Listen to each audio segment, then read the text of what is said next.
Pagi itu, matahari baru menembus pepohonan ketika Pak Joni berdiri di pinggir lahan bekas rawa di belakang rumahnya. Tanahnya lembek, baunya masih menyengat lumpur busuk, tapi senyum di wajahnya tak bisa disembunyikan. Ia memegang cangkul di tangan kanan, sementara di sisi lain beberapa pekerja desa sudah siap menggali tanah. Bentar lagi jadi kolam lele paling besar di kampung ini, katanya mantap. Warga yang lewat memandang dengan kagum. Tidak banyak orang berani membeli tanah seperti itu. Bekas rawa tua yang katanya pernah jadi kubangan hewan, bahkan ada yang bilang tempat pembuangan bangkai zaman dulu. Tapi bagi Joni, semua itu hanya omong kosong. Baginya, yang penting tanah murah dan bisa menghasilkan. Yang penting rezeki halal, ujarnya setiap kali Bu Siti, istrinya, menanyakan asal tanah itu. Bu Siti hanya mengangguk. Ia tak mau memperpanjang. Suaminya memang keras kepala sejak muda. Kalau sudah punya niat, tak ada yang bisa menahan. Beberapa minggu kemudian, rawa itu berubah jadi kolam raksasa. Airnya jernih, benih lele yang ditebar hidup subur. Warga desa datang membantu dan ikut senang. Pak Dul, tetangga tua yang suka menonton dari pagar bambu, kadang memberi saran soal pakan dan cara panen. Jangan terlalu tamak, John. Rawa itu tanah tua. Rawat baik-baik, katanya suatu sore. Joni hanya tertawa kecil. Santai, Dul. Semua tanah sama saja. Asal kerja keras, pasti jadi rezeki. Hari-hari pertama berjalan lancar. Lele tumbuh cepat. Dalam 2 bulan saja, ukuran mereka 2 kali lipat dari normal. Pak Joni tidak tahu kenapa, tapi ia bangga. Ia bahkan tidak terlalu sering memberi pakan. Kadang hanya sisa dapur, tapi entah bagaimana, ikan-ikan itu tetap sehat. Hebat ya, Pak.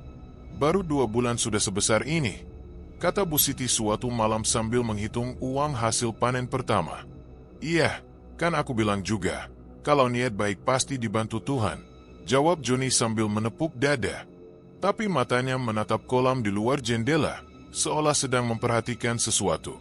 Airnya memantulkan cahaya bulan yang redup, bergoyang pelan seperti bernapas. Kabar kesuksesan Joni cepat menyebar. Beberapa warga lain mulai meniru, tapi tak ada yang hasilnya sehebat dia. Panen kedua milik orang lain malah gagal total.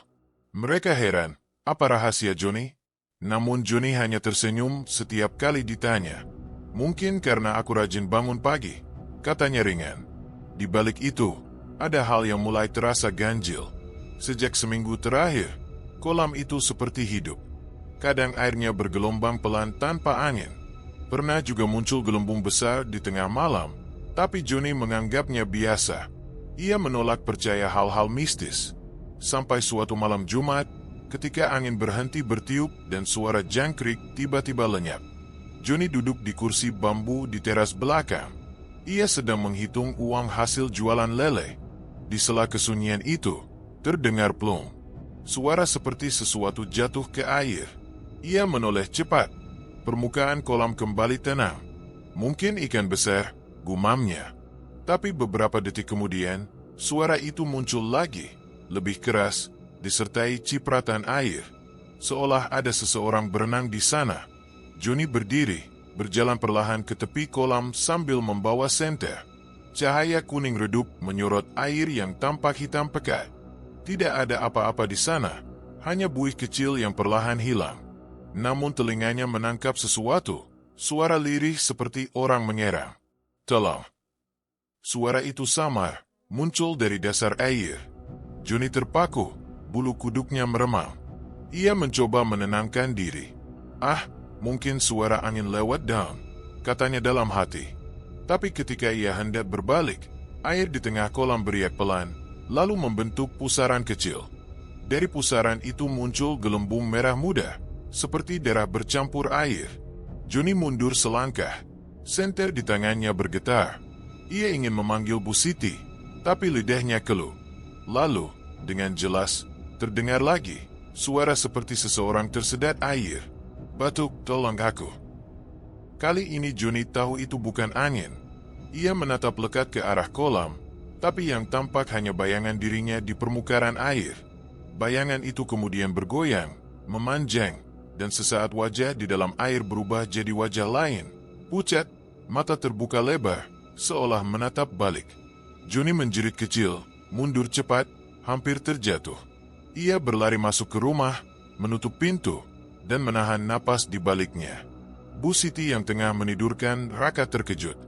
"Pak, ada apa?" "Gak apa-apa, cuma ada binatang di kolam," jawabnya terbata. Malam itu Johnny tak bisa tidur. Setiap kali ia memejamkan mata, ia mendengar suara air bergolak dari luar. Kadang seperti seseorang memukul-mukul permukaan air. Kadang terdengar seperti langkah kaki berlari di sekitar kolam. Menjelang subuh, suara itu berhenti. Johnny keluar perlahan, mengintip dari balik jendela dapur. Air kolam sudah tenang, tapi di tepinya, ia melihat sesuatu yang membuatnya menggigil. Jejak kaki basah, berukuran manusia, menuju ke arah rumah, lalu berhenti tepat di bawah jendela tempat ia berdiri.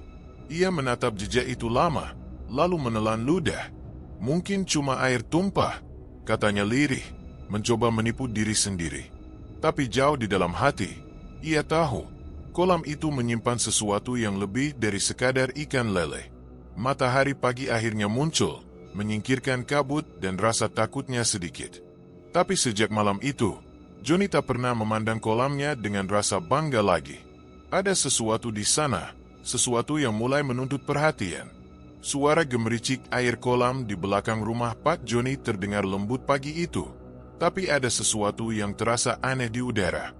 Uap tipis naik dari permukaan air, seperti napas hangat yang keluar dari sesuatu yang hidup di dalamnya.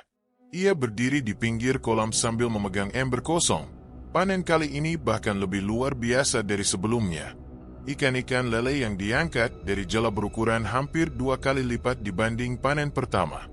Dagingnya tebal, kulitnya hitam mengilap seperti baru saja diminyaki, dan jumlahnya seolah tak habis-habis diangkat. Dalam waktu 2 jam, semua bak penampungan penuh.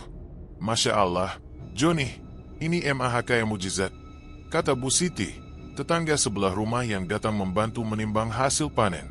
Perempuan itu menggeleng heran sambil melirik ke kolam.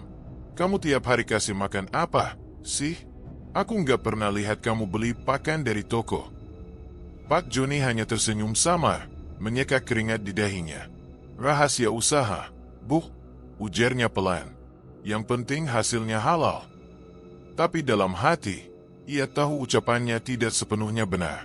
Ia sendiri heran, mengapa ikan-ikan itu bisa tumbuh begitu cepat padahal pakan yang diberikan hanya sisa dapur seadanya. Sejak malam pertama ia mendengar suara tenggelam di kolam, hasil panennya meningkat drastis tanpa sebab jelas. Sore hari, Pak Dul, tetangga tua yang juga mantan penjaga tambak di desa sebelah, mampir. Ia memperhatikan kolam dengan pandangan serius. "Airnya keruh banget, John. Tapi aneh, baunya nggak amis. Biasanya kalau kolam sepadat ini, pasti bau lumpur kuat." Pak Johnny tertawa hambar. "Mungkin karena dasarnya rawa, Pak." Pak Dul mengerutkan dahi. Rawa memang bisa nyimpan macam-macam hal. Kadang bukan cuma lumpur. Nada suaranya berat, seperti mengandung makna tersembunyi. Menjelang malam, suasana rumah Pak Johnny semakin sepi. Angin membawa aroma lembab dari arah kolam. Dari dalam rumah, terdengar suara gemericik air yang ritmis, seperti seseorang sedang berjalan pelan di dalam air dangkal. Pak Johnny mencoba menepis pikirannya. Ia menutup jendela dan beranjak tidur. Tapi baru saja memejamkan mata, suara itu kembali terdengar, lebih jelas, seperti langkah kaki yang berat, disusul suara cipratan air dan sesuatu yang menggonggong pelan. Seekor anjing kampung yang biasa berkeliaran di sekitar halaman menyala keras, lalu tiba-tiba terdiam. Sunyi. Lalu terdengar bunyi, plong. Sesuatu jatuh ke dalam air. Pagi harinya, Bu Siti datang tergopoh-gopoh. "John, anjing siluman hilang. Loh, tadi malam masih kelihatan di depan rumahmu. Sekarang gak ada. Jejaknya cuma sampai ke pinggir kolammu." Pak Johnny terdiam. Ia menatap permukaan kolam yang tampak tenang. Seekor ikan besar tiba-tiba muncul, berenang di permukaan. Ada sesuatu di matanya, seperti tatapan makhluk yang pernah melihat manusia tenggelam. Sore menjelang malam, Pak Dul datang lagi. Ia membawa senter dan berdiri di tepi kolam. "Kamu tahu, John," katanya pelan, "kolam kayak gini pernah ada di desa sebelah.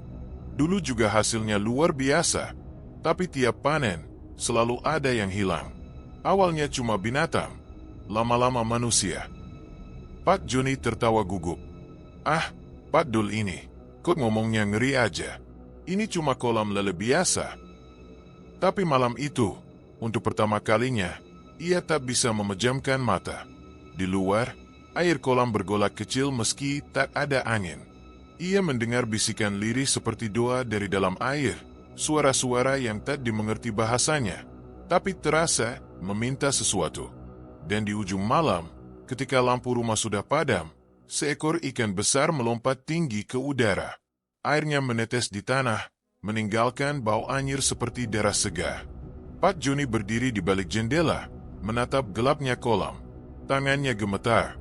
Ia mulai sadar, mungkin panen besar bukan berkah, melainkan bayaran.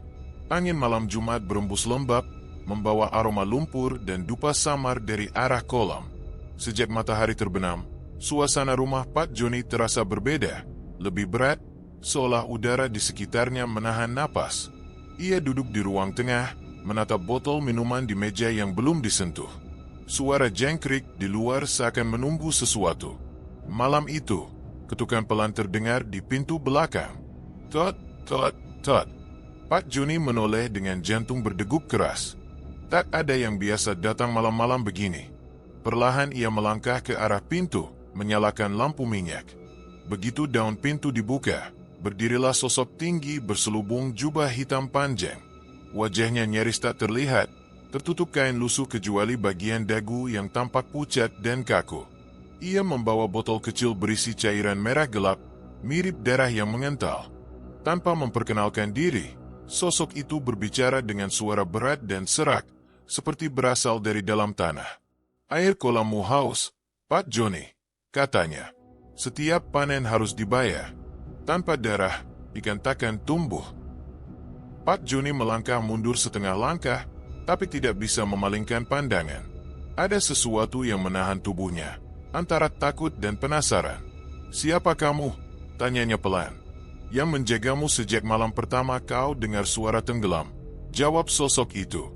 Ia mengangkat botol merah itu tinggi-tinggi. "Teteskan cairan ini di tepi kolam.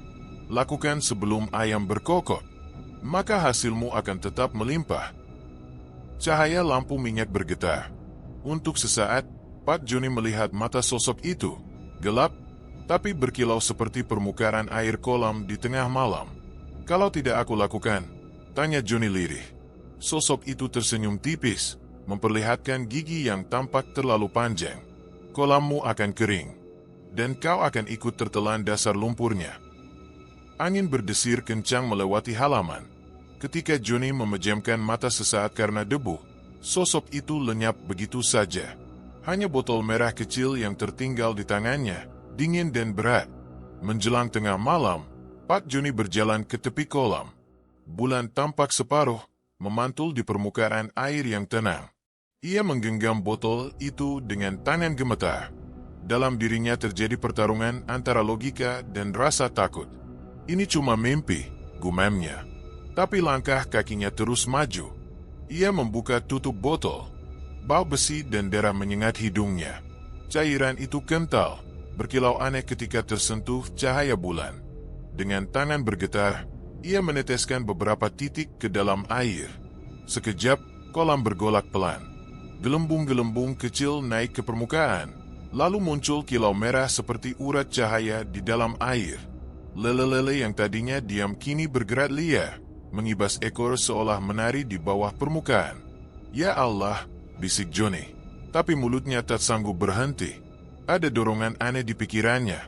Suara samar berbisik lebih banyak, lebih banyak. Ia menuangkan seluruh isi botol ke kolam. Permukaan air berubah pekat, berkilau merah kehitaman.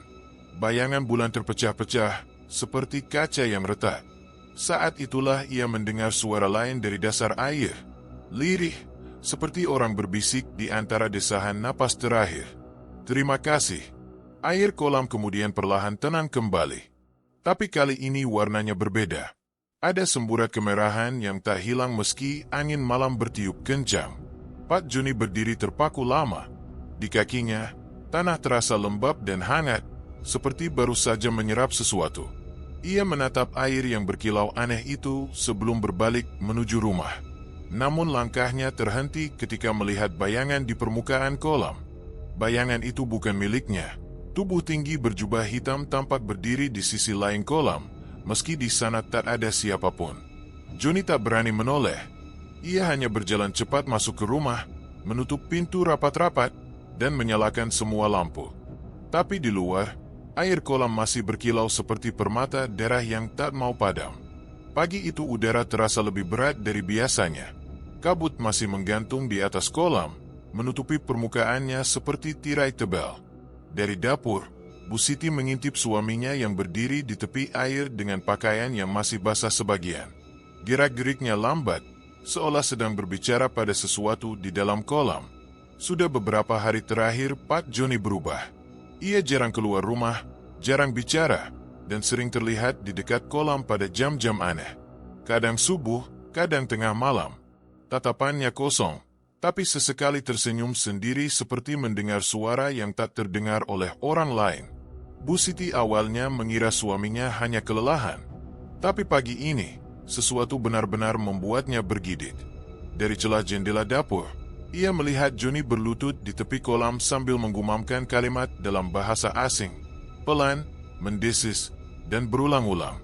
Tangannya menggenggam sesuatu yang berkilau merah, mungkin sisa cairan dari botol yang dulu ia lihat. Ya Allah, bisik Bu Siti pelan, menutup mulutnya. Suara itu terdengar seperti doa, tapi bukan bahasa yang pernah ia kenal. Nada suaminya datar, kadang seperti berbisik pada air, kadang seperti menjawab sesuatu yang datang dari dasar kolam. Ia mencoba keluar rumah perlahan. "Bang Joni," panggilnya ragu. "Ngapain, Bang? Pagi-pagi begini di kolam? Nanti masuk angin." Joni menoleh cepat. Matanya memerah, wajahnya pucat, dan senyum yang muncul di bibirnya terasa asing. Bukan senyum lembut yang biasa ia kenal. "Jangan ganggu, Sid. Aku lagi mendoakan rezeki kita," ucapnya datar. "Tapi Bang, aku dengar." "Diam," potong Joni tiba-tiba dengan nada tinggi. Ia berdiri, suaranya bergetar antara marah dan takut. "Kamu nggak ngerti. Jangan ikut campur urusan kolam. Ini sumber hidup kita. Kalau kamu ganggu, semua bisa hilang." Bu Siti tertegun. Suaminya tak pernah berbicara sekasar itu. "Bang, aku cuma takut. Soalnya aku mimpi semalam ada orang tenggelam di kolam ini. Aku dengar suaranya minta tolong." Joni hanya memandangi istrinya dengan pandangan kosong. "Itu cuma mimpi," katanya pelan, lalu berbalik pergi. Tapi langkahnya meninggalkan jejak lumpur di lantai dapur. Lumpur merah, bukan coklat seperti biasanya. Seharian Bu Siti tak bisa tenang. Ia mencoba mencuci pakaian, tapi pandangannya selalu tertuju ke kolam. Permukaannya tampak lebih gelap, seolah bayangan matahari tak mampu menembus airnya. Sesekali, ada riak kecil muncul tanpa sebab. Sore menjelang malam, Bu Siti duduk di beranda sambil mengupas sayur. Dari arah kolam, terdengar suara yang membuat bulu kuduknya berdiri. Tangisan lirih, seperti suara perempuan. Lembut tapi jelas, seolah datang dari dasar air. Ia menelan ludah, menatap sekeliling. Tak ada siapapun. Angin berhenti berembus. Suara jangkrik pun menghilang. Hanya ada isakan pelan yang semakin lama semakin nyata. Bu Siti berdiri, berjalan perlahan ke tepi kolam. Di bawah cahaya bulan, permukaan air tampak bergetar pelan. "Siapa di sana?" tanyanya, suaranya gemetar. Tak ada jawaban. Hanya riak kecil yang semakin cepat. Lalu dari dalam air muncul gelembung besar disertai bau amis menusuk. Bu Siti mundur selangkah, menutup hidung. Air kolam bergolak sebentar, lalu tenang kembali. Tapi dari dalam rumah, terdengar suara pintu dibanting keras. Bu Siti menoleh. Pak Joni berdiri di depan pintu, wajahnya tegang. "Ngapain kamu ke situ?" Suaranya berat. "Aku dengar suara orang nangis, Bang. Dari kolam." Jangan pernah dekati kolam itu malam-malam, bentak Johnny, lalu menarik tangannya Kasa. Kalau kamu masih penasaran, nanti kamu yang ditarik ke dalam. Bu Siti menatapnya, matanya basah. Bang, apa yang sebenarnya terjadi? Kenapa kau berubah begini? Johnny tak menjawab. Ia hanya menatap kolam, lalu berkata pelan, hampir berbisik. Kolam ini kasih kita hidup, Sid. Tapi kadang, hidup butuh pengorbanan. Kata-kata itu menggantung di udara, dingin dan tajam. Bu Siti mundur perlahan, menutup pintu, lalu duduk di lantai ruang tengah sambil menangis tanpa suara. Di luar, kolam kembali beriak pelan, seperti sedang menenangkan seseorang yang baru saja marah. Dan malam itu, ketika semua lampu rumah sudah padam, tangisan dari arah air terdengar lagi, lebih jelas, lebih dekat, seperti seseorang sedang meratap di bawah jendela kamar mereka. Pagi itu, suasana di desa terasa aneh, hening tapi gelisah. Di warung kecil milik Bu Siti, beberapa warga berkumpul membicarakan hal yang sama. Bandi, buruh yang biasa membantu di kolam Pak Johnny, tidak pulang sejak semalam. Dia pamit kerja sore, katanya mau bantu angkat jala buat besok panen, ujar Bu Yanti, tetangga depan rumah Bandi. Tapi sampai subuh belum balik. Istrinya nangis terus. Bu Siti diam mendengarkan.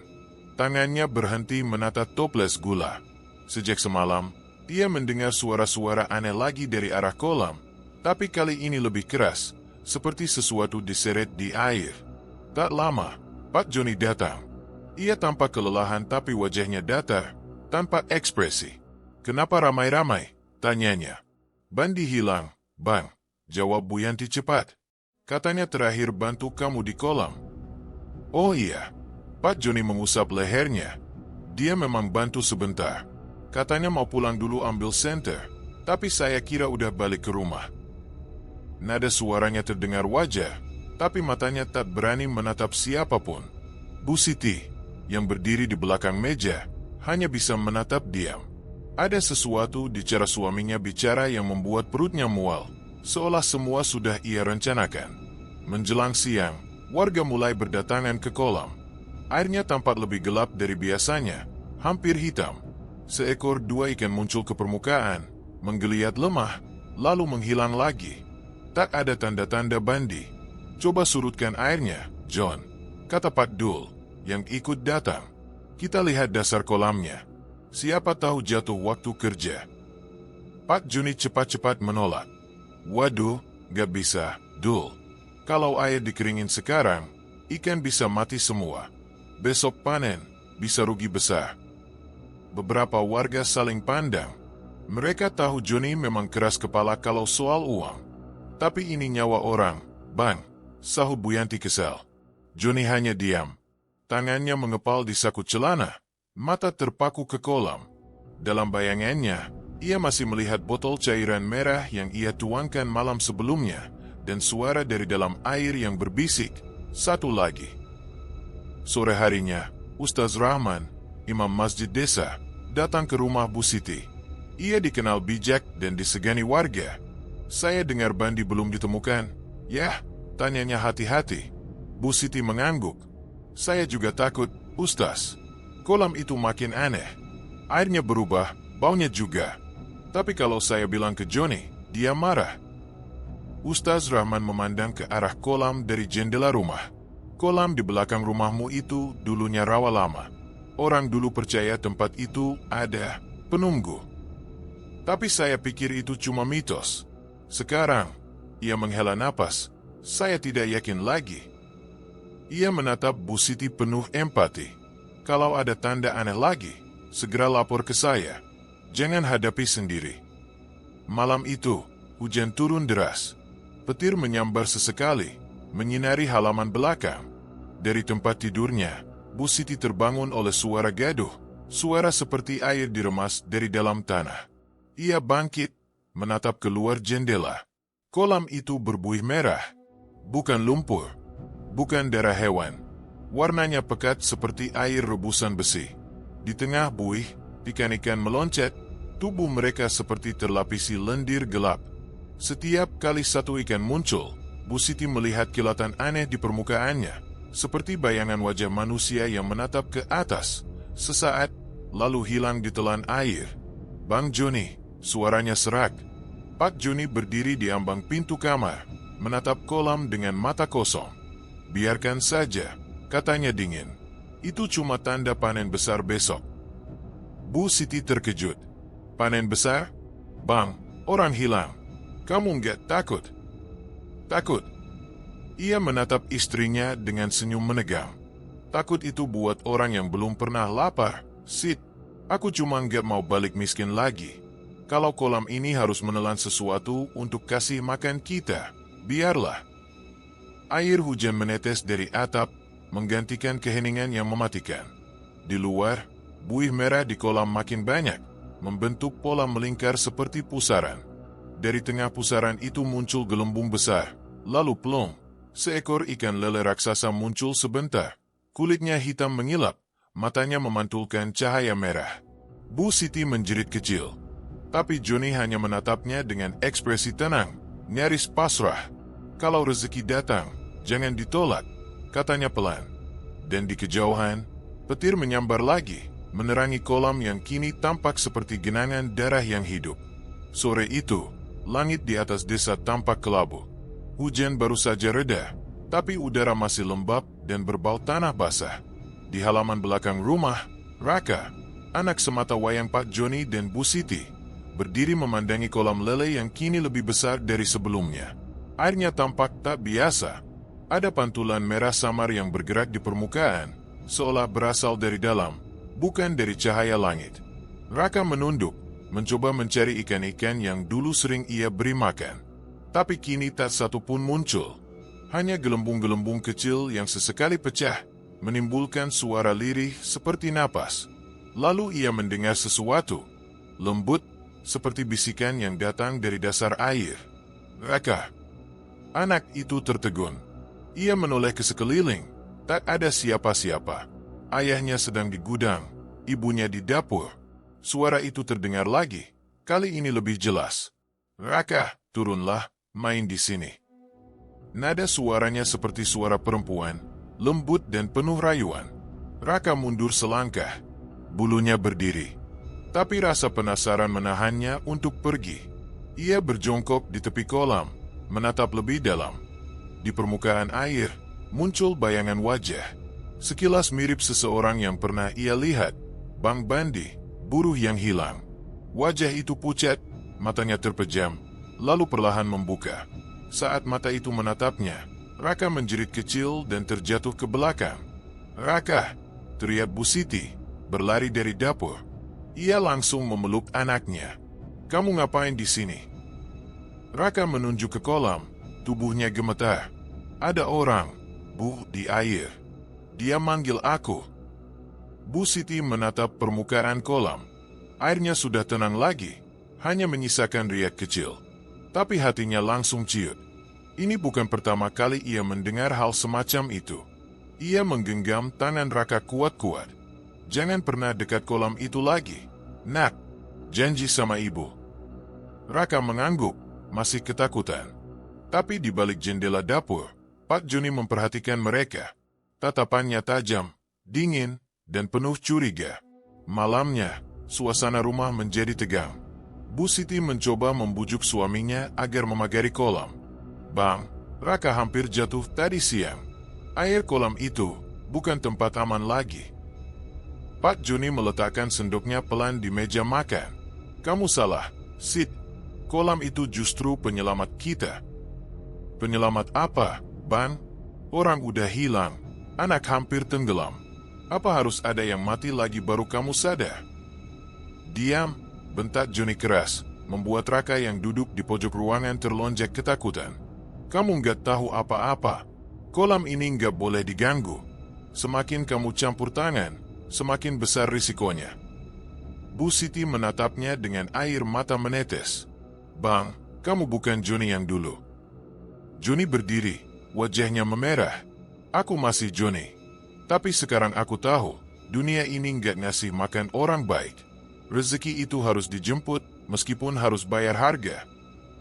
Ucapan itu membuat Bu Siti terpaku. Ia tahu suaminya sudah terlalu jauh terseret sesuatu yang gelap. Malam makin larut. Angin berhembus dari arah kolam, membawa suara seperti bisikan panjang.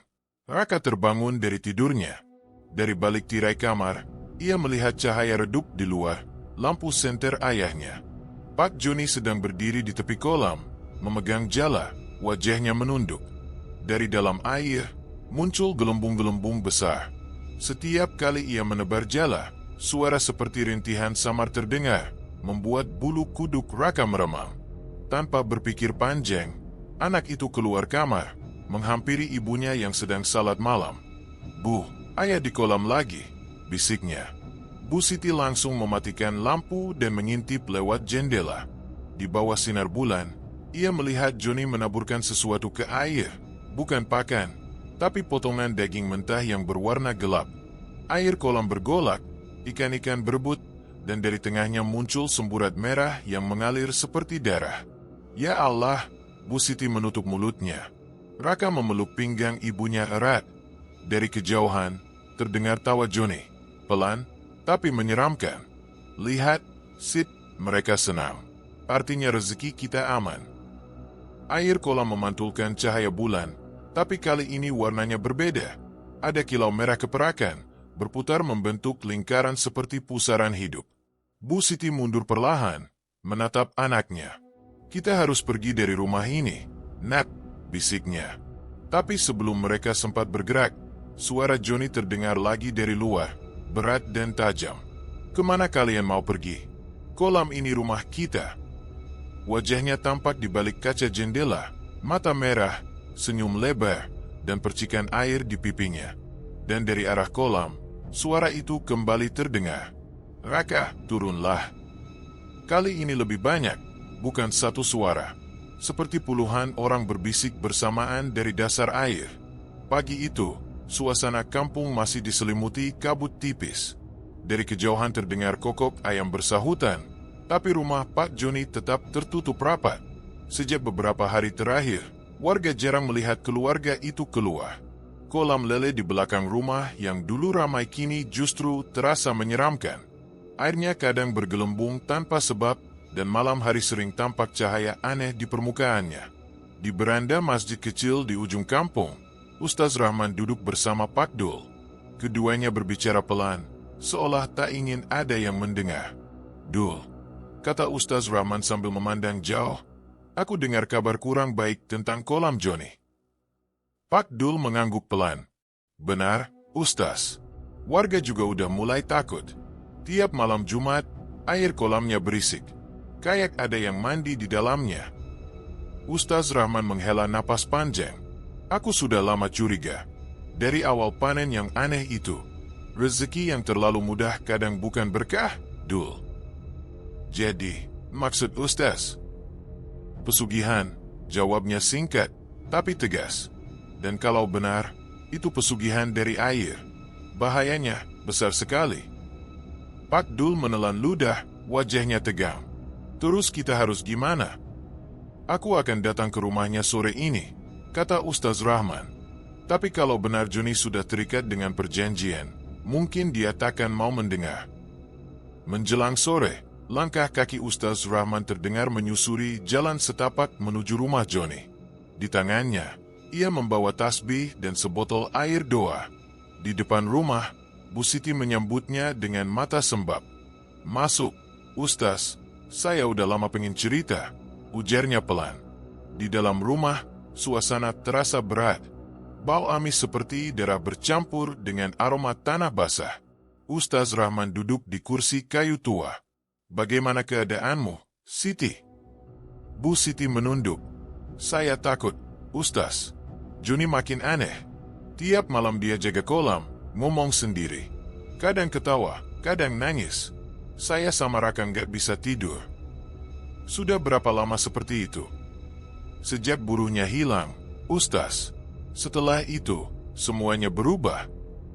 Sebelum Ustaz sempat menjawab, terdengar langkah berat dari arah belakang rumah. Pintu terbuka keras. Pak Joni muncul dengan wajah masam dan pakaian basah kuyup. Di tangannya, masih tergenggam ember kecil berisi air keruh. Ngapain kamu kesini, Ustaz? Suaranya dingin, tapi penuh tekanan. Saya nggak minta nasihat. Ustaz Rahman menatapnya tanpa gentar. Saya datang bukan untuk menuduh, Johnny. Saya cuma ingin menolong. Air di kolammu bukan air biasa. Itu tempat makhluk lain. Johnny tertawa kecil, getir. Makhluk lain? Hahaha, justru mereka yang bantu saya, Ustaz. Kalau bukan karena mereka, saya nggak akan bisa hidup sebaik ini. Itu bukan bantuan, Johnny, tegas Ustaz Rahman. Itu utang. Dan setiap utang harus dibayar dengan sesuatu yang lebih mahal dari uang. Tatapan Johnny berubah tajam. Saya nggak mau dengar ceramah. Semua orang cuma iri. Dulu waktu saya miskin, gak ada yang peduli. Sekarang saya sukses, semua mulai sok suci. Suasana memanas. Bu Siti berdiri di antara keduanya. Bang, tolong, dengar dulu kata Ustaz. Pintanya dengan suara gemetar. Tapi Johnny menepis tangannya kasar. Kamu juga, Sid. Jangan ikut campur. Ustaz Rahman berdiri perlahan. Kalau kau menolak dinasihati, aku hanya bisa berdoa semoga Allah bukakan hatimu. Tapi ingat ini baik-baik, Johnny. Air itu sudah menagih. Jika kau tak hentikan sekarang, akan ada nyawa lagi yang hilang. Ucapannya menggantung di udara. Johnny menatap tajam, lalu berjalan keluar sambil menggerutu. Pergi dari rumah saya sebelum saya marah. Ustaz Rahman mengangguk pelan, lalu menatap Bu Siti. Jaga anakmu baik-baik. Kalau ada yang aneh, segera datang ke rumah saya. Malamnya, hujan turun deras.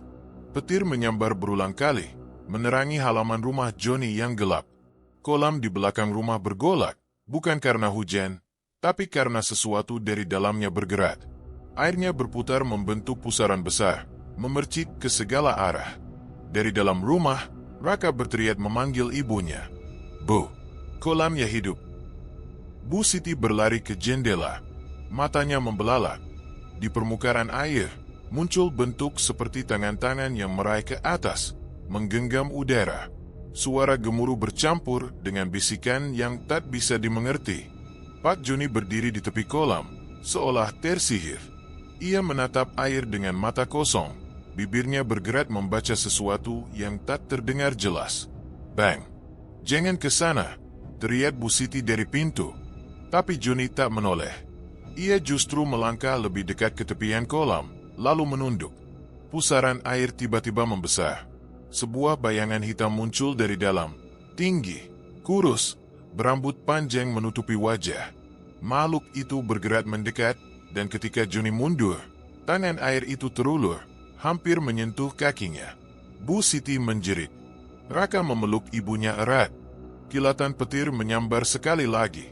Seketika, kolam menjadi tenang. Tapi di tengahnya, air berubah warna, merah gelap seperti darah yang menggenang. Keesokan harinya, warga kampung berkerumun di tepi jalan. Mereka mulai berbisik-bisik. Katanya malam tadi kolamnya hidup. Ada cahaya keluar dari air. Ustaz Rahman udah datang, tapi Johnny nggak mau dengar. Kabar itu menyebar cepat. Dan sejak malam itu, tak ada satupun warga yang berani lewat di dekat rumah Johnny. Malam itu rumah Pak Johnny terasa lebih dingin dari biasanya. Angin dari arah kolam membawa bau lembab bercampur amis yang menusuk hidung. Bu Siti duduk di ruang tengah, memeluk lutut, menatap lampu minyak yang bergoyang pelan karena hembusan angin dari celah jendela. Suaminya belum juga masuk kamar. Sejak kedatangan Ustaz Rahman, Johnny makin tertutup. Ia hampir tak bicara, dan setiap malam menghilang di belakang rumah sambil membawa ember kecil dan senter. Raka, anak mereka, sudah tidur di kamar. Tapi tidurnya gelisah. Sejak kolam itu makin sering bergolak, anak itu sering mengigau, menyebut nama-nama yang tak pernah Siti kenal. Suara langkah kaki terdengar dari luar. Berat dan lambat, seolah seseorang berjalan di atas tanah basah. Siti beranjak, mengintip dari jendela. Di bawah cahaya bulan yang redup, ia melihat Johnny berdiri di tepi kolam, menggenggam sesuatu yang memantulkan sinar merah sama. Ia menunduk, berbicara pelan seperti berdoa, tapi kata-katanya tidak terdengar seperti bahasa manusia. Siti menelan ludah. Ada rasa ngeri yang naik dari perut ke dada. Ia tak berani keluar. Begitu Johnny kembali ke rumah, ia pura-pura tidur di ruang tengah. Johnny lewat tanpa berkata apa-apa, lalu masuk ke kamar belakang, ruangan yang belakangan selalu dikuncinya. Beberapa jam kemudian, rumah hening. Hanya terdengar suara katak dan angin malam. Siti bangkit perlahan. Langkahnya ringan, hampir tanpa suara. Ia mendekati kamar yang sering dikunci itu. Tangannya bergetar saat memutar gagang pintu. Terkunci, seperti dugaan. Namun di bawah pintu, ada celah kecil. Dari situ keluar bau yang sama seperti di kolam, amis dan menyengat. Ia menggigit bibir, lalu mencari sesuatu di meja makan, pisau dapur kecil. Dengan hati-hati, ia menyelipkannya ke lubang kunci. Butuh beberapa menit, tapi akhirnya terdengar bunyi, klik. Pintu terbuka perlahan. Ruangan itu gelap, hanya diterangi cahaya bulan yang menembus celah genting. Di dalamnya, Siti melihat sesuatu yang membuatnya menahan napas. Di atas meja kayu tua, ada botol kecil berisi cairan merah pekat. Warnanya kental seperti darah yang mengering setengah. Di sampingnya tergeletak sehelai kain hitam dengan simbol aneh, lingkaran besar dengan garis-garis mirip tulisan asing. Siti melangkah mundur satu langkah, tapi pandangannya tak bisa lepas dari botol itu. Di dinding, tergantung beberapa foto hasil panen, dan di bawahnya ada catatan tangan Johnny. Satu tumbal, satu panen. Darah Siti seakan berhenti mengalir. Ia menutup mulut dengan tangan, menahan teriakan. Kini semuanya jelas, bukan hanya Johnny menyembunyikan sesuatu, tapi ia benar-benar telah melakukan perjanjian terlarang. Siti berbalik cepat, hendak keluar membawa Raka pergi malam itu juga. Namun langkahnya terhenti ketika suara pintu depan terbuka. Suara langkah berat itu lagi. Suaminya. "Sit, kamu ngapain di situ?" Suara Johnny datar tapi dingin. Siti berbalik, wajahnya pucat. "Bang, ini apa?" Ia menunjuk ke botol merah di meja. "Kamu pakai ini buat apa? Apa ini darah manusia?" Johnny menatap tajam. Sekilas, matanya memantulkan cahaya aneh. "Kamu nggak ngerti, Sid. Ini semua buat kita. Buat masa depan Raka. Kolam itu sumber rezeki yang nggak boleh diganggu." "Rezeki dari mana, Bang?" "Dari arwah orang mati." Suaranya meninggi, tak bisa lagi menahan emosi. "Udah cukup. Aku mau ajak Raka pergi malam ini juga." Namun sebelum sempat melangkah, Johnny menarik tangannya keras. "Kamu nggak kemana-mana. Sekali keluar dari rumah ini, semuanya hancur. Kau mau mereka marah?" Siti terdiam. "Mereka?" ulangnya lirih. Johnny menatap ke arah jendela, seolah ada sesuatu di luar sana yang memperhatikan. "Mereka yang kasih makan. Mereka yang jaga rezeki kita. Jangan pernah sebut mereka kalau kamu masih mau hidup tenang." Ketegangan memuncak. Siti menatap suaminya dengan mata berkaca-kaca. "Kamu bukan Johnny yang aku kenal lagi." Johnny terdiam beberapa detik, lalu berbalik dan berjalan keluar kamar, meninggalkan pintu terkunci lagi dari luar. Klik. Siti terduduk di lantai, air matanya jatuh. Dari luar, terdengar suara langkah Johnny menjauh ke arah kolam. Tapi kali ini, suara lain ikut terdengar. Tangisan samar, seperti dari seseorang di dalam air. Suara itu semakin jelas. Bukan hanya satu, melainkan banyak, bergantian. Tangisan perempuan, anak kecil, bahkan suara laki-laki parau. Mereka memanggil, "Tolong, kembalikan." Siti menutup telinga, menggigil. Lampu minyak di meja bergetar, apinya memanjang, lalu padam dengan sendirinya. Dalam gelap, suara-suara itu masih terdengar. Semakin dekat, semakin jelas, seperti datang dari balik dinding. Fajar baru saja menyingsing di desa kecil itu. Kabut tebal masih menggantung di atas kolam, membuat permukaan air terlihat seperti cermin abu-abu yang berdenyut perlahan. Suasana sepi, hanya terdengar suara burung pagi dan gemericik air kecil dari saluran pembuangan. Namun, ketenangan itu tidak bertahan lama. Teriakan histeris seorang perempuan dari arah belakang rumah Pak Johnny memecah pagi yang hening. "Tolong! Tolong! Ada orang di kolam. Beberapa warga segera berlari menuju sumber suara. Di tepi kolam, Bu Siti berdiri pucat pasi, menatap sesuatu yang mengambang di permukaan air.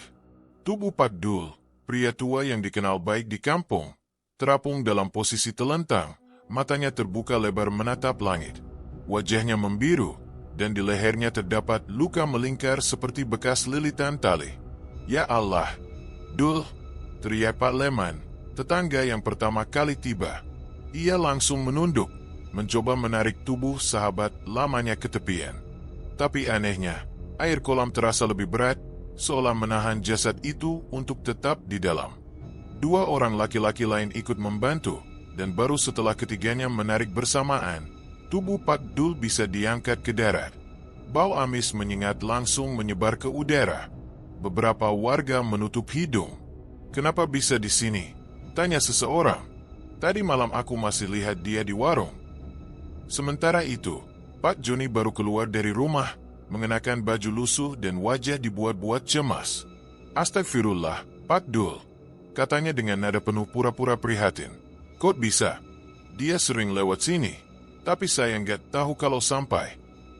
Kalimatnya menggantung. Tatapan warga tertuju padanya. Ada sesuatu dalam nada suaranya yang terasa salah, seolah kepanikan itu hanya sandiwara. Ustaz Rahman datang tak lama kemudian. Ia berjongkok di samping jasad Pak Dul, memeriksa luka di lehernya. "Bukan tenggelam biasa," gumamnya pelan. "Ada tanda seperti dicekik, tapi bukan manusia yang melakukannya." "Bukan manusia?" tanya seorang warga dengan suara bergetar. Ustaz Rahman berdiri. "Air ini bukan lagi tempat hidup. Kolam ini sudah jadi milik sesuatu yang tidak seharusnya ada." Ia menatap langsung ke arah Joni. "Aku sudah bilang, hentikan semua ini." Joni menggeleng keras. "Jangan asal tuduh, Ustaz. Saya juga kaget lihat Pak Dul begini. Ini musibah, bukan kesalahan saya." Namun, sorot mata Joni bergetar. Keringat dingin mulai menetes di pelipisnya. Ia tahu, semalam ia sempat mendengar suara dari dalam kolam, seperti seseorang memanggil namanya, meminta tolong. Ia mengira itu hanya halusinasi, tapi kini, tubuh yang tergeletak di hadapan warga menjadi bukti bahwa mereka telah mengambil korban lagi. Siang menjelang sore, suasana kampung berubah mencekam. Tidak ada anak-anak yang bermain di luar rumah. Para lelaki berkumpul di warung, membicarakan tragedi itu dengan wajah tegang. "Pertama buruhnya Joni, sekarang Pak Dul," bisik seseorang. "Setiap yang dekat dengan kolam itu, pasti kena. Airnya sekarang makin hitam, kayak ada minyak campur darah." Ucapan-ucapan itu beredar cepat. Reputasi Joni hancur perlahan. Banyak warga mulai menjauh, bahkan menolak membeli lele darinya lagi. Namun Joni tetap bertahan, menyendiri di rumah sambil mengunci pagar belakang. Malamnya, hujan turun deras. Bu Siti duduk di tepi jendela sambil menatap kolam yang kini nyaris hitam pekat. Setiap kilatan petir memperlihatkan riak air yang aneh, tidak bulat seperti biasanya, melainkan memanjang, seperti gerakan sesuatu yang besar sedang berputar di dalam. "Bang!" panggilnya lirih ke arah Joni yang duduk di kursi ruang tengah, menatap kosong ke arah lantai. "Kamu nggak lihat sendiri apa yang terjadi? Ini udah keterlaluan. Pak Dul mati di kolam kita. Itu bukan kebetulan." Joni menatapnya dengan mata merah. "Kamu pikir aku nggak tahu?" Suaranya meninggi. "Tapi aku nggak bisa berhenti sekarang. Udah terlambat." "Kenapa terlambat, Bang? Apa yang udah kamu janjiin sama mereka?" Joni bangkit, berjalan ke arah jendela, menatap kolam yang berkilat di bawah hujan. "Kalau aku berhenti, mereka bakal ambil semuanya. Kamu, Raka, rumah ini, semua." Siti memejamkan mata, menahan tangis. "Jadi kamu pilih terus kasih tumbal?" Joni tidak menjawab. Ia hanya berdiri diam, menatap air yang terus berputar. Dalam pantulan kaca jendela, wajahnya tampak semakin pucat, seolah sebagian dirinya sudah tidak sepenuhnya manusia. Menjelang tengah malam, suara petir kembali menggema. Siti terbangun oleh suara sesuatu yang bergeser di dapur. Ketika ia menyalakan lampu, Tak ada siapa-siapa. Tapi di lantai, ada jejak kaki basah yang menuju ke arah kamar Johnny. Ia menatap keluar lewat tirai jendela. Air kolam kini benar-benar hitam dan beruap, mengeluarkan aroma seperti dera besi yang terbakar. Di permukaannya, muncul buih-buih merah yang meletup perlahan, membentuk pola aneh seperti wajah manusia yang muncul sebentar lalu lenyap. Siti mundur pelan, tubuhnya gemetar. Ia sadar, kolam itu bukan lagi sumber rezeki, melainkan kuburan hidup yang haus tumbal baru. Dan malam itu, untuk pertama kalinya, suara dari arah air terdengar begitu jelas. Tawa lirih bercampur tangisan. Malam itu, angin berembus pelan tapi dinginnya menusuk seperti jarum. Di rumah panggung kecil di tepi kolam, Pak Joni duduk di ruang tamu dengan wajah pucat. Lampu minyak di meja bergetar, apinya menari karena tiupan angin dari sela-sela papan dinding. Suasana begitu hening, hanya suara jangkrik yang terdengar, sampai tiba-tiba ada bisikan lirih dari arah kolam. Janji belum ditepati. Joni tersentak. Suara itu jelas, seperti berasal dari dasar air. Ia berdiri, menatap keluar jendela, dan bulu kuduknya langsung berdiri. Permukaan kolam tampak bergolak pelan, seperti diremas sesuatu dari bawah. Airnya yang biasanya tenang kini berkilau merah samar, seolah memantulkan cahaya dari langit yang gelap tanpa bulan. Siti, yang sedang menyiapkan air hangat di dapur, memanggil pelan. "Pak, itu angin biasa aja kan?" Joni tak menjawab. Ia hanya menatap kolam dengan mata kosong. Dari arah sana, samar terlihat bayangan seseorang, separuh tenggelam, separuh muncul, wajahnya menyerupai buruh yang dulu hilang. Suara itu datang lagi, lebih jelas, lebih marah. "Joni, janji belum lunas." Joni menelan ludah. Ia tahu apa yang dimaksud. Lelaki berjubah hitam itu dulu berpesan, setiap rezeki besar harus dibayar dengan pengorbanan. Tapi Joni mulai menunda. Ia takut, tapi juga tamat. Kolam itu sudah memberinya uang banyak, dan ia tak mau berhenti. Siti mendekat, wajahnya panik melihat suaminya berdiri di depan jendela. "Pak, jangan keluar. Saya takut." Tapi Joni menepis tangan istrinya. Ia keluar dengan langkah berat, seperti dikendalikan sesuatu. Di tepi kolam, udara makin dingin. Suara gemericik air bercampur seperti seseorang yang menahan tangis. Siti mengikutinya sampai teras, tapi langkahnya terhenti saat melihat sesuatu yang membuat darahnya berhenti mengalir. Bayangan wajah muncul satu persatu di permukaan air. Ada buruh yang hilang, ada Pak Dul yang mati di pinggir kolam. Mereka semua menatap Joni dengan mata kosong dan kulit membiru. Joni berlutut di tanah, tubuhnya gemetar. "Sudah. Aku sudah kasih tumbal. Apa lagi yang kalian mau?" Tapi kolam menjawab dengan bisikan serempak, seperti banyak mulut berbicara dari dalam air. "Janji belum selesai. Satu lagi." Siti menjerit keras. Tubuhnya limbung dan jatuh pingsan di ambang pintu. Di saat yang sama, cahaya dari dalam rumah padam. Gelap total. Hanya suara ombak kecil dari kolam yang kini seperti tertawa lirih. Beberapa menit kemudian, suara langkah kaki terdengar mendekat dari arah jalan. Ustaz Rahman datang dengan senter dan kitab kecil di tangan. Ia mendengar jeritan dari kejauhan dan langsung bergegas. Begitu sampai di depan rumah, ia mencium bau anyir yang kuat, bau amis darah dan lumpur busuk. "Pak Joni," serunya keras. Tak ada jawaban. Ia menyorotkan senter ke arah kolam, dan matanya langsung membelalak. Air kolam itu tampak bergolak, memunculkan pusaran besar di tengahnya. Dalam pusaran itu, terlihat bayangan seperti wajah manusia, menjerit tanpa suara. Ustaz Rahman segera membaca doa dengan suara bergetar namun tegas. "Adzu bilhi minasysyaitnir rajim. Bismillahirrahmanirrahim." Setiap ayat keluar dari mulutnya, air kolam semakin bergejolak. Dari arah rumah, Siti terbangun dengan napas tersengal. Ia melihat suaminya kini berdiri di pinggir kolam dengan mata kosong dan darah menetes dari hidungnya. "Pak, jangan dekat-dekat," teriaknya. Namun seolah tak mendengar, Joni melangkah maju. Kakinya masuk ke air yang dingin dan kental. Air itu menyambutnya seperti tangan-tangan yang menarik perlahan ke bawah. Ustaz Rahman berlari mendekat, tapi semakin ia berdoa, semakin kuat arus di kolam itu. Akhirnya ia hanya bisa melihat Joni tenggelam sepenuhnya tanpa suara, meninggalkan pusaran yang perlahan mereda. Beberapa saat kemudian, semuanya kembali sunyi. Angin berhenti, jangkrik lenyap, dan air kolam tampak tenang kembali. Tapi warnanya kini hitam legam seperti oli. Ustaz Rahman memeluk Siti yang menangis histeris. "Ini belum selesai, Bu," katanya lirih. "Arwah itu menuntut janji yang tak semestinya dibuat. Kita harus bersihkan tempat ini sebelum semakin banyak yang jadi korban." Siti menatap kolam dengan mata merah. Di sana, di permukaan air yang gelap, tampak pantulan wajah Joni, tersenyum aneh sebelum perlahan menghilang. Malam itu langit tampak berat, seolah menahan sesuatu di balik awan hitam. Angin bertiup kencang, membawa aroma lumpur dari arah kolam.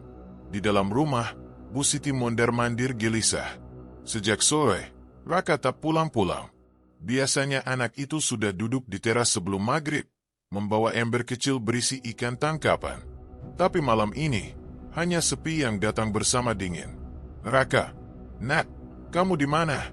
teriak Siti dari pintu rumah, suaranya bergetar di antara angin. Tak ada jawaban. Hanya suara dedaunan bambu yang saling bergesekan, menimbulkan bunyi lirih seperti bisikan. Ia berlari ke arah kolam dengan senter di tangan. Cahaya kecil itu bergetar mengikuti langkahnya yang gugup. Di tepi air, ia berhenti mendadak. Di sana, di tanah becek yang basah, terlihat sandal Raka. Satu terbalik, satu lagi setengah tenggelam dalam lumpur. Siti menjerit pelan, lututnya lemas. "Ya Allah, Raka!" Air kolam tampak diam, tapi perlahan mulai muncul gelembung-gelembung kecil dari tengahnya. Suaranya lembut di awal, tapi makin lama berubah menjadi gemuruh aneh, seperti napas berat dari dasar air. Siti memundurkan langkah. Jantungnya berdetak kencang, keringat dingin menetes di pelipis. Ia tahu tanda itu, kolam sedang hidup lagi. Sejak malam terakhir Joni tenggelam, Siti tak pernah berani mendekat, tapi kini ia tak punya pilihan. Anak satu-satunya belum ditemukan. "Raka, Nat, jawab, Nat." Suaranya pecah di antara tangis. Namun justru dari arah air, terdengar suara lain. Suara kecil, seperti milik seorang anak. "Ibu, di sini." Siti menatap ke tengah kolam. Di antara gelembung dan pusaran air kecil, ia melihat bayangan wajah Raka, tersenyum tipis, tapi matanya kosong, hitam legam tanpa cahaya. "Ibu, sini, airnya hangat." Suara itu berkata pelan, tapi cukup jelas. Siti menjerit dan mundur beberapa langkah. Ia tak percaya pada matanya. "Itu bukan kamu, Raka. Astagfirullah, itu bukan kamu." Namun suara itu terus memanggil, semakin lembut, semakin menipu. "Ibu, aku nggak apa-apa. Ibu datang aja." Siti berlari ke rumah, menabrak pintu, napasnya terengah. Ia berusaha mencari bantuan, tapi rumah itu kosong. Setelah Joni hilang di kolam, tak ada yang datang lagi ke sana. Warga sudah menganggap rumah itu terkutuk. Di tengah kepanikan, Siti memandangi foto keluarga di dinding. Ada senyum Joni, dirinya, dan Raka di sana. Dadanya terasa sesat. Ia tahu anaknya mungkin jadi tumbal berikutnya. Kolam itu sudah menuntut dari dulu, dan kali ini, keluarga Joni sendiri yang harus membayarnya. Tangisnya pecah. "Kenapa harus anakku? Ya Allah, jangan Raka." Di luar, suara air semakin keras, seolah badai kecil sedang terbentuk di tengah kolam. Tanah bergetar halus, dan benda-benda di dapur berjatuhan. Dari celah pintu, cahaya merah samar memantul, seperti api di bawah air. Tiba-tiba, suara berat terdengar, suara yang tak asing di telinga Siti. "Janji, sudah dekat, tumbal terakhir." Siti tertegun. Itu suara Joni. Tapi bagaimana mungkin? Ia melihat sendiri suaminya ditelan kolam malam itu. Ia memaksa keluar rumah meski tubuhnya gemetar. Dari arah kolam, samar terlihat bayangan Joni berdiri di tepi air, memegang tangan kecil, tangan Raka. "Johnny!" teriak Siti. Bayangan itu menoleh pelan. Wajahnya pucat keabu-abuan, matanya cekung, dan darah menetes dari hidung. Tapi senyum di wajahnya lebar, seperti sedang menikmati penderitaan istrinya. "Dia aman di sini, Siti," katanya lirih. "Kita semua akan aman, asal jangan melawan." Siti menjerit, berlari mendekat, tapi tubuh Johnny dan Raka mendadak larut dalam air, lenyap seketika. Air kolam kembali tenang, hanya meninggalkan riak kecil dan sandal Raka yang kini hanyut perlahan ke tengah. Siti jatuh berlutut, memukul tanah basah sambil menangis. "Ya Allah, kembalikan anakku, ambil saja aku." Langit bergemuruh, petir menyambar di kejauhan. Kolam itu kini benar-benar seperti hidup, bergejolak dengan arus memutar, menyemburkan busa putih dan percikan air bercampur darah. Ustaz Rahman yang sedang menuju rumah itu mendengar jeritan dan segera berlari. Saat tiba, ia mendapati Siti tersungkur di tanah, memeluk sandal anaknya sambil menangis tanpa suara. "Bu Siti, innalillahi, apa yang terjadi?" serunya panik. Siti menatapnya dengan mata kosong. "Dia ambil anak saya, Ustaz. Kolam itu, dia ambil semuanya." Ustaz Rahman menatap kolam yang kini kembali diam, tapi auranya mencekam. Bau amis bercampur wangi dupa menyengat. "Ini sudah melewati batas manusia," gumamnya lirih. "Kolam itu haus, dan takkan berhenti sebelum semuanya habis." Malam itu, warga sekitar melihat cahaya merah memancar dari kolam, seperti bara menyala di air. Sejak saat itu, tak ada lagi yang berani lewat dekat sana, bahkan di siang hari. Mereka tahu, kolam pesugihan itu kini menuntut darah keluarganya sendiri. Subuh itu, kabut menggantung tebal di atas kolam. Udara lembab membawa aroma amis yang menusuk, seperti darah yang belum kering. Di tepi air, Pak Joni berdiri dengan mata merah dan wajah penuh lelah. Tangannya gemetar memegang tasbih yang sudah ia ambil dari ruang tamu. Di belakangnya, Ustaz Rahman menunduk tenang, membaca doa pelan dengan napas berat. "Ustaz, saya sudah nggak kuat lagi." Suara Joni pecah. "Saya cuma mau Raka balik. Saya rela kehilangan semua, asal anak saya jangan di situ." Ustaz Rahman menatapnya lama. Setiap rezeki yang datang lewat jalan hitam pasti menuntut bayaran. Tapi Allah Maha Pengampun, kalau kamu sungguh menyesal. Joni mengangguk cepat, air matanya jatuh satu persatu. "Saya bersalah, Ustaz. Saya tamak. Saya pikir, kalau hasil panen besar, hidup kami bakal berubah. Tapi saya salah besar." Langit masih kelabu. Angin berhembus dari arah kolam, membawa riak kecil di permukaan air yang berwarna kehitaman. Dari jauh, terlihat Bu Siti duduk di teras rumah, menatap mereka berdua. Wajahnya pucat, tubuhnya lemas setelah semalam pingsan. Tapi matanya masih menatap ke arah kolam dengan ketakutan yang sulit dijelaskan. Ustaz Rahman mengeluarkan sebotol air yang sudah didoakan, lalu menancapkan tongkat kecil dari kayu ke tanah di dekat air. "Kita akan mulai, tapi ingat, Joni, setelah ini, apapun yang terjadi, jangan lari. Jangan panggil nama siapapun kecuali Allah." Joni mengangguk. Ia menunduk, menyatukan kedua tangannya di dada, bergetar menahan tangis. Doa mulai dibacakan. Suara Ustaz Rahman tegas, berulang, tapi getarnya terasa menusuk. Ayat-ayat suci mengalun di antara kabut yang menggulung. Namun setiap kali doa terucap, air kolam bergolak, seperti menolak. Riak kecil berubah menjadi pusaran, dan dari dalamnya muncul suara lirih, tangisan. "Pak, tolong aku, Pak." Suara itu, Raka. Joni mendongak, matanya langsung basah. Ia melangkah mendekat tanpa sadar. "Raka, Nat, itu kamu." "Joni," bentak Ustaz Rahman, menahan lengannya. "Jangan dekati air. Itu bukan anakmu." Tapi suara itu terus memanggil, lembut, menyayat hati. "Aku kedinginan. Pak, kenapa Bapak nggak jemput aku?" Joni menahan tangisnya. Ia menatap ke air, dan di sana, wajah kecil Raka muncul lagi. Kali ini lebih jelas, tapi kulitnya pucat kebiruan. Matanya sayu seperti tenggelam jauh di bawah sana. Aku di sini, Pak. Joni berlutut di tepi kolam. Maafkan Bapak, Nak. Bapak udah salah. Bapak janji, habis ini Bapak perbaiki semuanya. Namun tiba-tiba, suara Ustaz Rahman menggema lagi, semakin keras. Ia memercikkan air doa ke arah kolam sambil membaca ayat ruqyah. Kolam langsung bergejolak, memercikkan air ke segala arah. Tanah bergetar halus, dan dari pusaran air muncul asap hitam pekat menyerupai bayangan manusia. Dia sudah menjadi milikku. Suara itu bergema berat, tak seperti suara manusia. Kau memberi tumbal, Joni. Kau tak bisa tarik kembali janji itu. Ustaz Rahman terus membaca doa, suaranya makin kuat. Bismillahirrahmanirrahim. Engkau milik Allah, bukan milik setan. Joni menutup telinga, gemetar hebat. Tubuhnya seperti ditekan oleh kekuatan tak terlihat. Air memercik ke wajahnya, tapi bukan air biasa. Ada bau darah dan rasa asin seperti logam. Raka, jerit Joni. Lepaskan dia. Ambil aku saja. Begitu kalimat itu keluar, kolam langsung diam sejenak, lalu muncul pusaran kuat. Dari bawah, tangan-tangan hitam muncul, menembus air, menarik kaki Joni.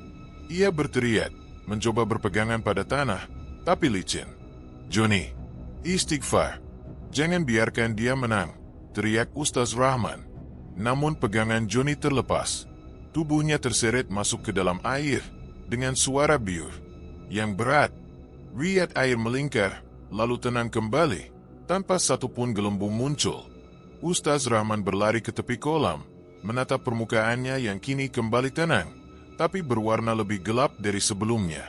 Ia berdiri lama di sana, napasnya memburu, wajahnya muram. Bu Siti yang melihat dari teras berteriak histeris. Joni, ya Allah, Joni. Ia berlari, tapi Ustaz Rahman menahannya. Sudah, Bu Siti, sudah. Dia menebus kesalahannya. Air kolam mulai berubah perlahan. Warna hitamnya memudar menjadi abu-abu. Buih-buih kecil naik ke permukaan, lalu menghilang. Tak ada lagi kilauan merah, hanya keheningan yang terasa berat. Namun Ustaz Rahman tahu, kolam itu belum benar-benar melepaskan semuanya. Ia bisa merasakan hawa dingin yang tetap menggantung di udara, seperti masih ada sesuatu yang menunggu. Ia menatap Siti yang menangis memeluk tanah. Semoga Allah menerima taubatnya, ucap Ustaz Rahman pelan. Tapi pesugihan seperti ini tak berakhir begitu saja.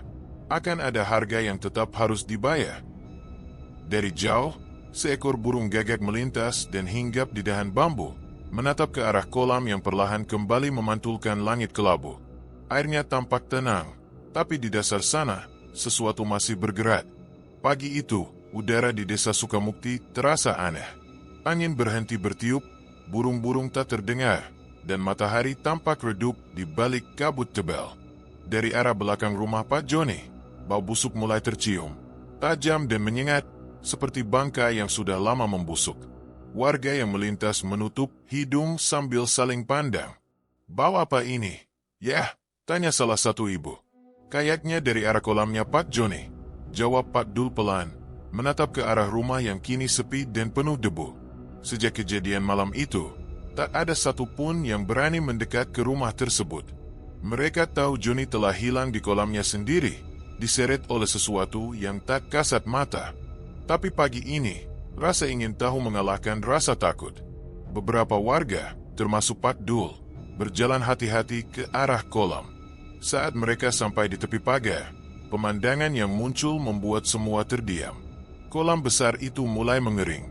Airnya surut perlahan, menyisakan tanah berlumpur yang mengeluarkan bau busuk luar biasa. Warna airnya bukan lagi hitam legam seperti sebelumnya, tapi berubah keruh keabu-abuan dengan bercat merah yang tersebar di beberapa titik. Ya Allah, gumam Bu Siti yang berdiri di ambang pintu rumah, tubuhnya masih lemah. Ia menatap kolam itu tanpa kedip, air matanya mengalir pelan. Ia tahu, sesuatu sedang berakhir, dan sesuatu pula sedang terungkap. Dari balik kabut, Ustaz Rahman datang dengan langkah tenang.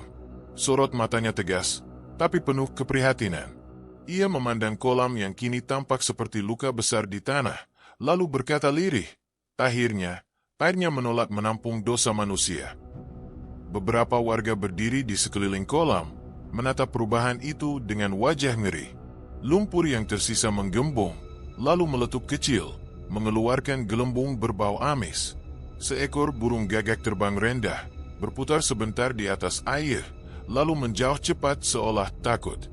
Pak Dul menelan ludah, menunduk melihat sesuatu di lumpur. "Ustaz, itu, lihat deh." Ustaz Rahman melangkah mendekat, dan apa yang ia lihat membuatnya membeku. Di tengah lumpur yang perlahan mengering, terpampang sebuah kepala manusia. Rambutnya masih basah, matanya setengah terbuka, dan mulutnya membeku dalam ekspresi ngeri. Lumpur menempel di kulitnya, tapi warga bisa mengenali wajah itu. "Itu, Johnny," bisik seseorang, hampir tak bersuara. Bu Siti langsung menjerit histeris, menutup mulut dengan kedua tangannya. Ia berlari ke arah Ustaz Rahman, tapi lututnya lemas dan tubuhnya hampir roboh. "Itu suami saya, Ustaz." "Ya Allah." Ustaz Rahman menahan Siti agar tak jatuh ke lumpur. Ia menatap kepala itu lama, lalu menunduk dengan sedih. Semoga Allah mengampuni dia. Dia sudah membayar dengan nyawanya sendiri. Beberapa warga menangis pelan. Tak ada yang berani menyentuh atau mendekat lebih jauh. Lumpur di sekitar kepala itu seperti masih hidup, bergolak kecil seolah menahan sesuatu agar tak terungkap seluruhnya. Tiba-tiba terdengar bunyi retakan halus, seperti tanah yang mengering. Dari sisi kolam, air yang tersisa mengalir ke bawah tanah melalui celah-celah kecil, membuat suara gemericik menyeramkan. Setiap kali air surut, permukaan lumpur memperlihatkan benda-benda lain, potongan tulang, pot cangkir, dan sesuatu yang tampak seperti potongan pakaian buruh kolam yang dulu hilang. "Ya Allah," desah salah satu warga. "Ternyata semua korban ada di sini." Ustaz Rahman memejamkan mata. Ia mulai berdoa pelan, suaranya serak tapi tenang. "Ampunilah mereka, ya Rab. Jangan biarkan tanah ini menyimpan dendam lagi." Bu Siti ikut berlutut di tanah, menatap ke arah kolam yang kini hampir kering seluruhnya.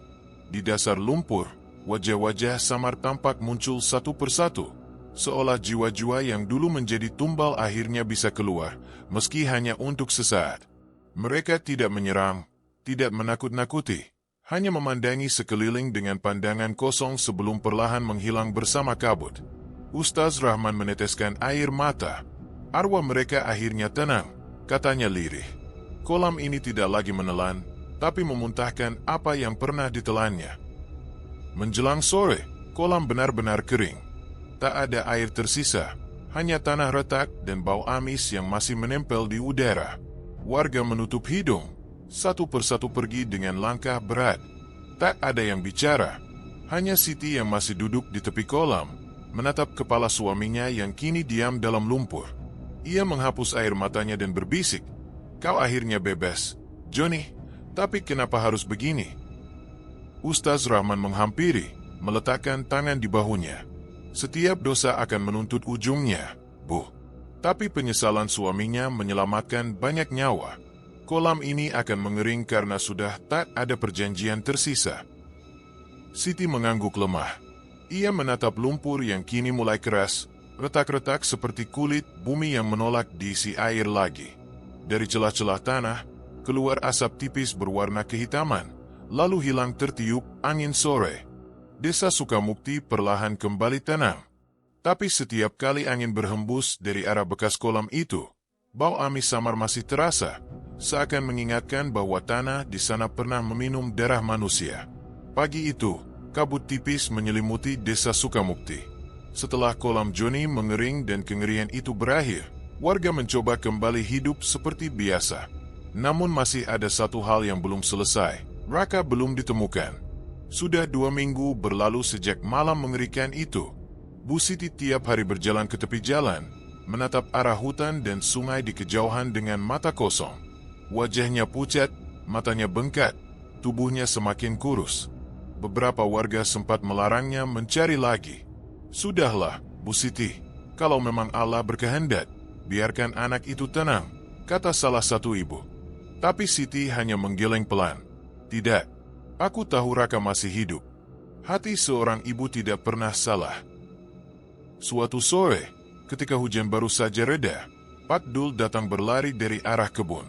Nafasnya tersengal, suaranya gemetar. "Bu Siti, cepat ikut saya. Ada anak hanyut di sungai belakang." Siti langsung menjatuhkan ember yang ia pegang. Ia berlari tanpa alas kaki, menyusuri jalan berlumpur menuju sungai kecil di ujung desa. Saat tiba di sana, matanya langsung membesar. Di antara bebatuan dan ranting, seorang anak tergeletak lemah, tubuhnya penuh lumpur dan luka lecet. "Itu Raka." "Raka," jerit Siti, berlari memeluk tubuh anaknya. Ia menangis sejadi-jadinya, air mata bercampur air hujan yang masih menetes dari pepohonan. "Ya Allah, anakku, kau kembali juga." Raka membuka mata perlahan, pandangannya kabur. "Ibu, aku dengar suara ayah." Suaranya lirih, hampir tak terdengar. Siti terdiam, memeluknya erat. "Sudah, Nak, jangan bicara dulu. Kau selamat. Itu yang penting." Beberapa warga membantu mengangkat tubuh Raka ke rumah. Ia dirawat dengan ramuan tradisional dan doa. Ustaz Rahman datang malam itu, membawa air yang sudah dibacakan ayat suci. Ia duduk di sisi ranjang, menatap Raka yang masih lemah. "Alhamdulillah," ucapnya pelan. "Anak ini diselamatkan oleh kehendak Allah. Mungkin arwah ayahnya juga memohon agar ia dilepaskan." Siti menunduk, air matanya jatuh. "Ustaz, saya ingin pindah dari desa ini. Saya tidak sanggup tinggal di sini lagi." Ustaz Rahman mengangguk pelan. "Itu keputusan yang bijak. Kadang, tempat yang menyimpan luka harus ditinggalkan agar hati bisa sembuh." Beberapa hari kemudian, Bu Siti mulai mengemasi barang-barang yang tersisa. Tak banyak, hanya pakaian, beberapa foto keluarga, dan sajadah peninggalan almarhum Joni. Rumah mereka kini sepi, tanpa suara ayam atau aroma masakan. Sebelum berangkat, Siti sempat berdiri di depan jendela, menatap ke arah bekas kolam di kejauhan. Kini tanah itu benar-benar kering, ditumbuhi rumput liar. Tak ada lagi suara gemericik, tak ada bayangan hitam di air.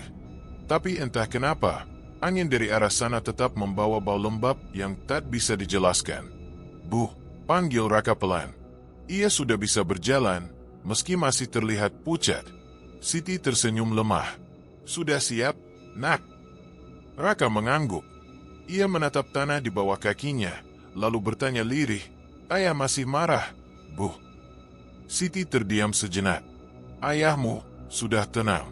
Dia menebus dosanya. Sekarang tugas kita adalah hidup baik-baik, supaya arwahnya tidak gelisah lagi." Raka menatap jauh ke arah langit. "Aku mimpi ketemu ayah. Dia bilang jangan takut sama air lagi." Siti menahan air mata, lalu mengusap rambut anaknya. "Kalau begitu, dengarkan pesan ayahmu. Jangan takut apapun, asal kau tetap dekat dengan Allah." Mereka berangkat pagi-pagi sekali. Beberapa warga mengantar sampai ujung jalan, termasuk Ustaz Rahman dan Pak Dul. "Saya doakan Bu Siti dan Raka mendapat hidup baru yang tenang," kata Ustaz Rahman sambil menyalami mereka. "Jangan lupakan doa, Bu. Dosa manusia bisa dihapus, tapi hanya kalau kita mau memperbaiki diri." Siti menunduk dalam, suaranya serak. "Terima kasih, Ustaz. Kalau bukan karena doa dan bimbingan Ustaz, mungkin saya sudah ikut hilang di kolam itu." Ustaz Rahman tersenyum kecil. "Bukan karena saya, Bu. Karena Allah masih memberi ibu kesempatan kedua." Raka menatap Ustaz Rahman dengan polos. "Ustaz, kalau kolamnya nanti tumbuh bunga, itu artinya apa?" Ustaz Rahman terdiam sejenak sebelum menjawab. "Itu artinya arwah yang tersisa sudah benar-benar pergi. Dan mungkin ayahmu sedang tersenyum di sana." Raka mengangguk kecil, lalu melambaikan tangan. Mereka berjalan perlahan meninggalkan desa. Langkah kaki mereka tenggelam dalam kabut pagi. Hari berganti minggu. Kabar tentang Bu Siti dan Raka jarang terdengar lagi. Hanya sesekali, Ustaz Rahman mendengar dari orang yang lewat bahwa mereka kini tinggal di desa kecil dekat ladang padi. Hidup sederhana, menjual sayur, dan tak pernah bicara soal masa lalu.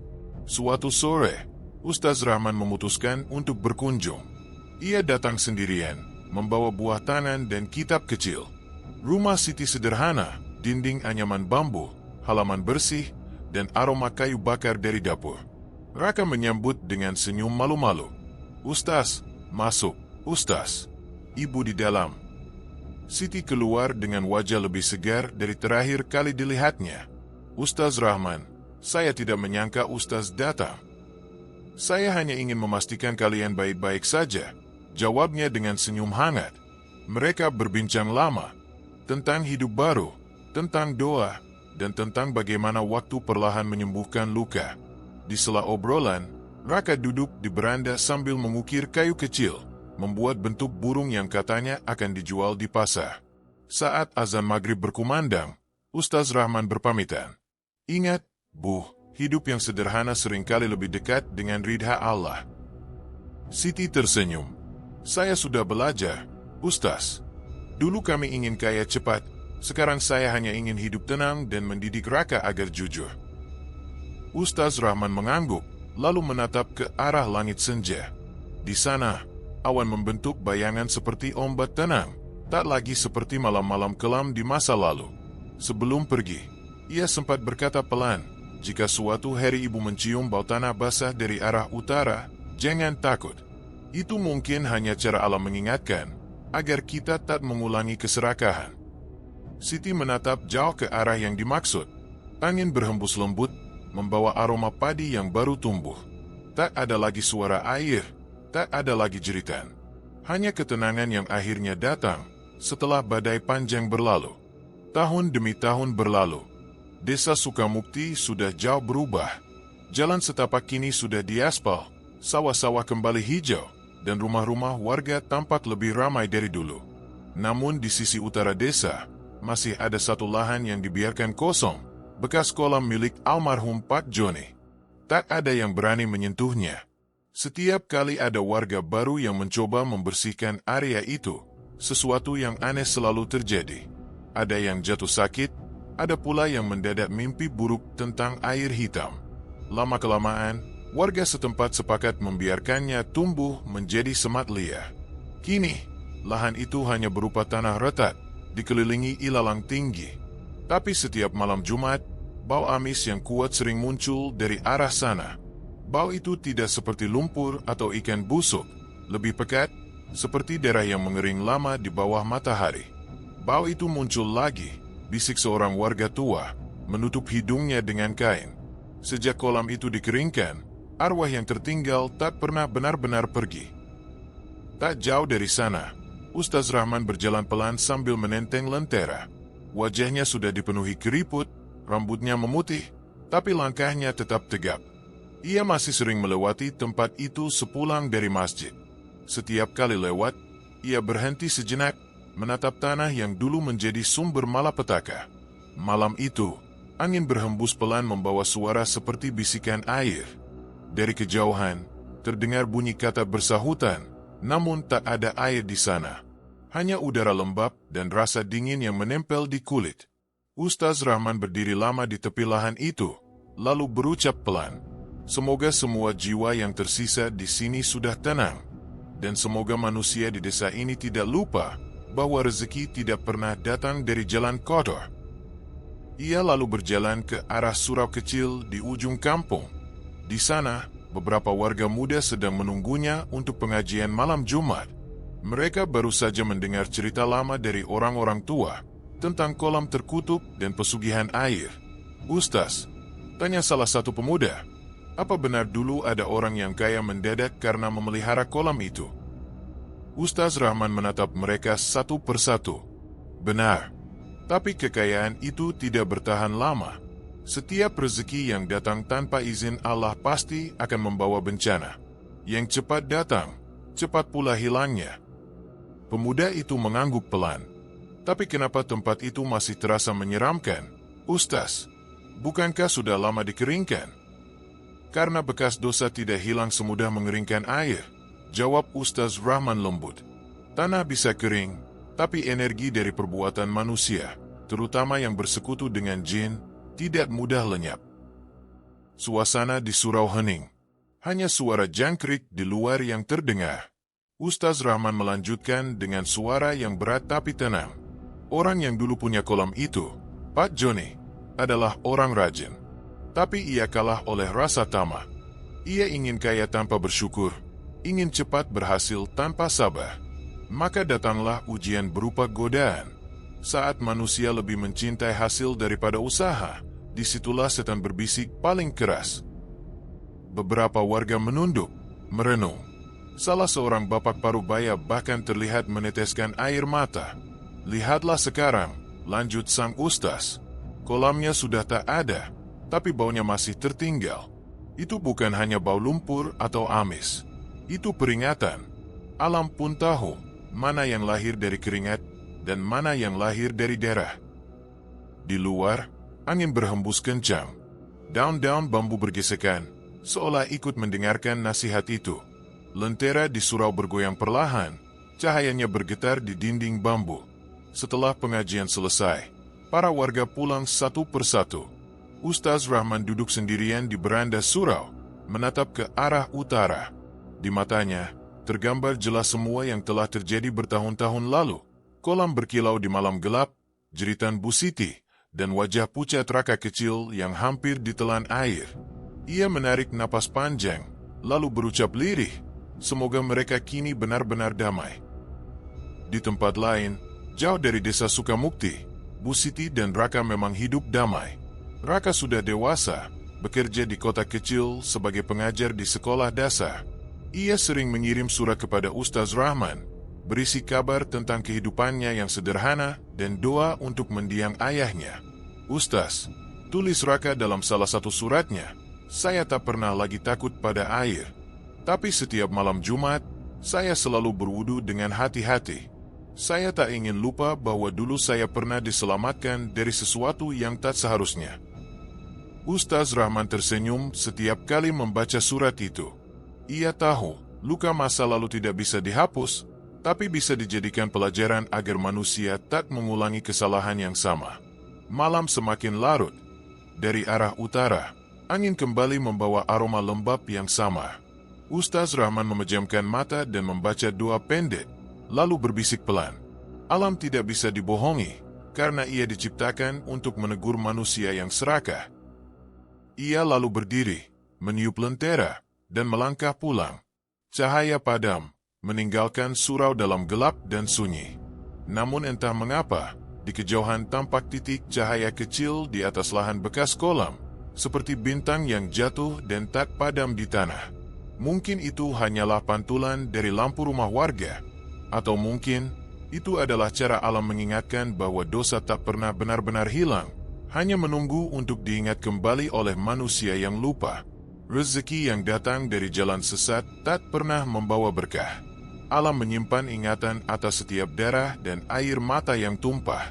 Jika manusia berani menipu alam demi keserakahan, maka alam akan menegurnya dengan cara yang paling tak terduga. Jika kisah ini mengingatkanmu akan pentingnya rezeki halal dan kejujuran, jangan lupa untuk subscribe, agar lebih banyak kisah seperti ini bisa jadi peringatan untuk kita semua. Karena kadang, horor terbesar bukan dari makhluk gaib, melainkan dari hati manusia yang lupa bersyukur.